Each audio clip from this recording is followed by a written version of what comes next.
ഇതാണ് മക്കളെ ചായാമൻസ. ഷുഗറിനും hyper tension ഒക്കെ കുറയ്ക്കാൻ പറ്റുന്ന ഒരു ഇലയായത് കേട്ടോ. ഇത് നമ്മുടെ വീട്ടിൽ വലിയ മരമായിരുന്നു. അതിൻ്റെ കമ്പെല്ലാം ഞാൻ ഒടിച്ച് ഉള്ളോട്ടിട്ടത് വെറുതെ കളിച്ച് വന്നതാണ്. പിന്നെ ഇതിപ്പോൾ നമ്മൾ ഒടിച്ചെടുക്കുന്നതെന്ന് പറഞ്ഞാൽ ഇതിൻ്റെ മണ്ട ഇതുപോലെ ബുഷിയായിട്ട് നിൽക്കത്തക്ക രീതിയിലാണ് ഇതിൻ്റെ മണ്ടായിട്ട് ഇങ്ങനെ ഒടിച്ചെടുക്കുക തോരൻ വെക്കാനേ. എന്നിട്ട് പിന്നെ അവിടുന്ന് പൊട്ടി പൊട്ടി കിളിച്ച് വരുന്നതാണ്.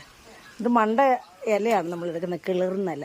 ഇതേ രീതിയിൽ നമ്മളിത് മുറിച്ചെടുക്കും കേട്ടോ.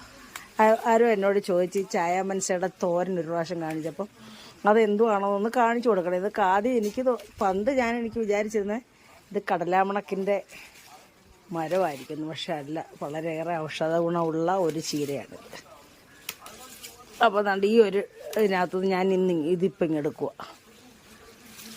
കണ്ടില്ലേ, ഇത്രയും ചീര മതി നമുക്ക്. അപ്പോഴിങ്ങനെയുള്ള ചെടികളൊക്കെ നട്ടുപിടിപ്പിച്ചാലേ മക്കളെ നമുക്ക് അധികം വെള്ളവും ചെയ്യേണ്ട, വെള്ളവും കൊടുക്കേണ്ട, വല്ലപ്പോഴും ഇച്ചിരി വെള്ളം ഒഴിച്ചാൽ മതി. നമുക്ക് പെട്ടെന്ന് തോരൻ വെച്ച് രുചികരമായ രീതിയിൽ നമുക്ക് ഭക്ഷണം കഴിക്കാം. അപ്പോൾ ശരി മക്കളെ.